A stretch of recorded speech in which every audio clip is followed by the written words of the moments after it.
வாழ்க வையகம், வாழ்க வையகம், வாழ்க வளமுடன். குருப்புகழ் வாழ்க, குருவே துணை. அனைவருக்கும் இனிய காலை வணக்கங்களும் வாழ்க வளமுடன் என்ற வாழ்த்துகளும். அருட்தந்தையின் கவிதைகளை நாளொரு கவிதையாக நாம் சிந்தித்துக் கொண்டிருக்கின்றோம். அவ்வகையில் இன்றைய கவி பூமிக்குள் என்ற தலைப்பில் அமைந்துள்ளது. கவியை காண்போம். விதவிதமாய் உலோகங்கள், இரசாயனங்கள் விறுவிறுப்பாய் பாய்ந்தோடும் நீரின் ஓட்டம். விதவிதமாய் உலோகங்கள், இரசாயனங்கள் விறுவிறுப்பாய் பாய்ந்தோடும் நீரின் ஓட்டம். பதமடைந்த எரிபொருள்கள் பரவி நிற்கும். பதமடைந்த எரிபொருள்கள் பரவி நிற்கும். பாதரசம், கந்தகம், பாஷாண வர்க்கம்.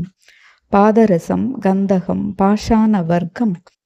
நிதம் தன்னை தான் சுற்றும் இயக்கமான நெடுஞ்சுழலால் நிதம் தன்னை தான் சுற்றும் இயக்கமான நெடுஞ்சுழலால் கூடுகின்ற காந்த சக்தி அதனூடே ஆங்காங்கே பெருகிக் கொள்ளும் அதிசயமாம் அண்டமன்றோ இந்த பூமி. அதனூடே ஆங்காங்கே பெருக்கிக் கொள்ளும் அதிசயமாம் அண்டமன்றோ இந்த பூமி என்று அருட்தந்தை அவர்கள் நாம் வாழ்கின்ற இந்த பூமி கோளத்தின் சிறப்பினை மிகச் சிறப்பாக எடுத்துள்ளார் இக்கவியில். நாம் வாழ்கின்ற இந்த பூமி தற்பொழுது காலநிலை மாற்றங்களால், இயற்கையின் சீற்றத்தால் நாம் பல்வேறு சிக்கல்களை நாம் எதிர்கொண்டு இருக்கின்றோம் என்பதை உணர்கின்றோம்.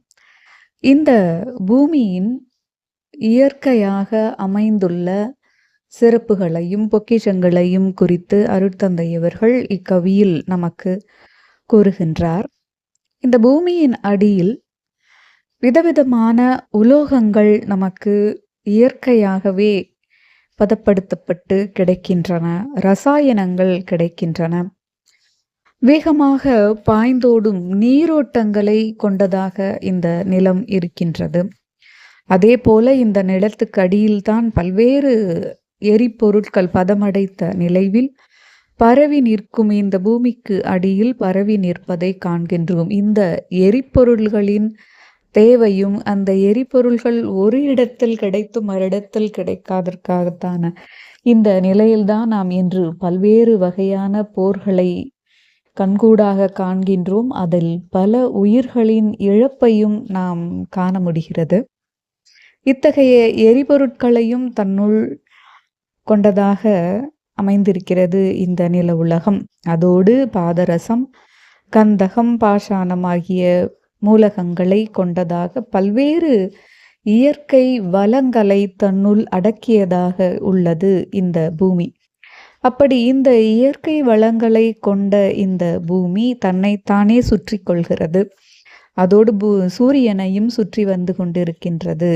இந்த நீண்ட நெடிய தன்னைத்தானே சுழலுகின்ற இந்த காரணத்தால் அது மையத்தை ஏற்படுத்தி கொண்டு சுழலும் பொழுது அதில் காந்த சக்தி, அதிலிருந்து அந்த சுழற்சியினால் ஏற்படுகின்ற அலையில் காந்த சக்தி அதனூடே இயங்கிக் கொண்டிருக்கின்றது. அதனூடே ஆங்காங்கே பெருக்கிக் கொள்ளும் இந்த காந்த சக்தியினால் இயற்கை வளங்கள் என்பது பதப்படுத்தப்படுகிறது. பூமியின் ஊடே அவர்கள் காலத்தின் வேகத்தாலும் இந்த காந்த சக்தி நில உலகில் மண்ணுக்கு அடியில் பெருகி வருவதாலும் இந்த பல்வேறு உலோகங்கள், இரசாயனங்கள், எரிபொருள்கள் போன்ற பல்வேறு இயற்கை வளங்கள் கொண்டதாக இந்த பூமி அமைந்துள்ளது. ஆக இத்தகையதொரு அதிசய இயல்பை உடையது பூமி. இயற்கையாகவே தோன்றுகின்ற நிலக்கரி பதப்படுத்தப்பட்டு தன்னைத்தானே நீர் மண்ணுக்குள் பதப்படுத்தி கொண்டு அது நமக்கு தங்கமாக கிடைக்கிறது. அதை போல ஒவ்வொரு இயற்கை வளங்கள், கனிம வளங்கள் என்று நாம் கூறுகிறோம். இத்தகைய இயற்கை வளங்களும் கனிம வளங்களும் தான் நம்முடைய நாட்டை உலக அரங்கில் பொருளாதாரத்தில் முன்னேற்றம் அடைந்த நாடாக நமக்கு காட்டுகின்றது. அதுபோல ஒவ்வொரு நாடும் தன்னுடைய நிலத்தின் அடியில் கிடைக்கும் இந்த வளங்களை கொண்டு அந்த நாடுகளின் பொருளாதார முன்னேற்றம் என்பது கணிக்கப்படுகிறது.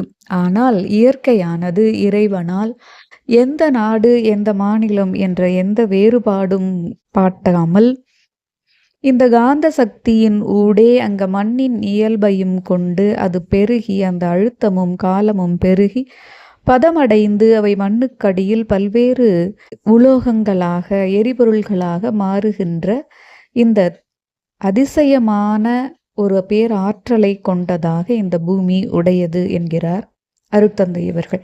ஆகையால் இயற்கையானது எந்த ஒரு வேறுபாடும் காணாமல் அனைத்திற்கும் பொதுவாக கொடுத்துள்ள இந்த வளங்களை, இயற்கையின் வளங்களை நாம் நமக்கென்று கட்டுப்படுத்தி வைத்துக்கொண்டு மக்களுக்கு துன்பத்தை ஏற்படுத்தி கொடுக்காமல் அனைவரோடும் பகிர்ந்து சமாதானமாக போர் இன்றி இந்த வளங்களை நாம் தேவைக்கு மட்டும் பயன்படுத்தி அதே இந்த வளங்களை கொண்டு இந்த பூமியின் வளத்தையும் நாம் பாதுகாக்க வேண்டும் என்ற சிந்தனையையும் நமக்கு ஏற்படுத்துகிறார் மகரிஷி அவர்கள். ஆக அருட்தந்தை இந்த கவியில் இந்த பூமியின் இந்த மிகப்பெரிய ஆற்றலை கனிம வளங்களாக இந்த நிலம் தனக்குள் மண்ணுக்குள் கிடைந்திருக்கும் ஆற்றலை மாற்றுகின்ற அதிசயம் உடையது இந்த பூமி. அத்தகைய இயற்கை வளங்களை காப்பது ஒவ்வொரு தனிமனிதனுக்கும் முக்கியமான கடமை என்று கூறி இன்றைய நாள் அனைவருக்கும் இனிய நாளாக அமைந்திட வாழ்க வளமுடன் என்று வாழ்த்தி விடைபெறுகிறேன். நன்றி. வாழ்க வளமுடன்.